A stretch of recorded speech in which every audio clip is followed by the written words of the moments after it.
Facebook has taken the truly frightening step of banning President Trump from its platform indefinitely.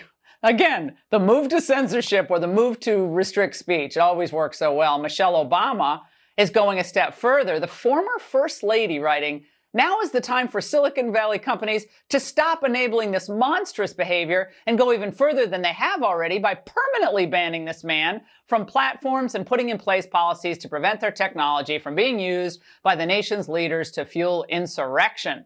Joining us now, Pulitzer Prize-winning independent journalist Glenn Greenwald. Glenn, this is like you wrote it in a novel about what the elites do to differing points of view at a time of national difficulty. Your reaction to all of this?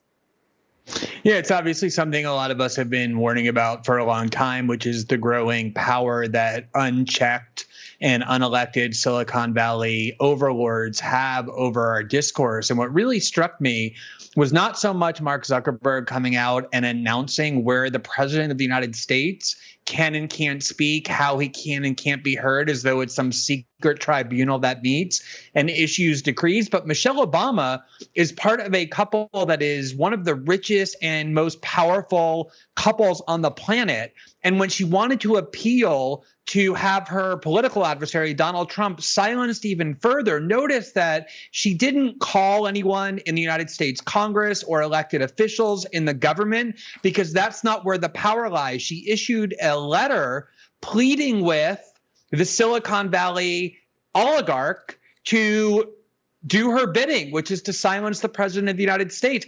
In a democracy, that would be a decision made by elected leaders. In an oligarchy or some kind of like techocracy, this is something that a very small handful of tech monopolists decide who can be heard, what information can be disseminated, what gets labeled true or false. It's really dystopian and obviously alarming.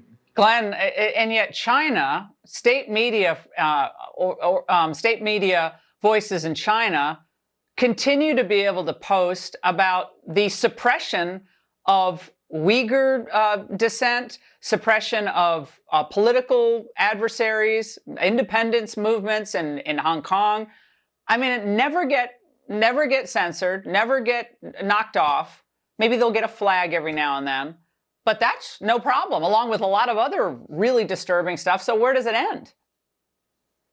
I mean, I think one of the things we're seeing in your prior guest in that segment you just did refer to it is I really think that what's being initiated is, in a sense, a new war on terror, though this time not directed outward to foreign countries or non-state actors, but inward. Because in the liberal mind, increasingly, what is a terrorist, a white supremacist terrorist, the definition has expanded greatly from a small group of people who pick up arms and really do intend to do violence to essentially now anyone who supports President Trump, which is essentially close to half the electorate. And when you adopt that premise that you have this massive insurrectionist movement in the United States that intends to engage in white supremacist terrorism, then anything goes, especially for a party that now controls the Congress and the White House. And I think that's what you're going to see a lot more of, is those kinds of measures. The opposite of calming things down. Instead of more dialogue, more discussion, more conversation, it's put your boot on their neck and shut them up. Shut up and just take whatever we give you and be punished and don't say anything. Unbelievable. That is the last thing we need right now. Glenn, thank you for being consistent on all of these issues and clear.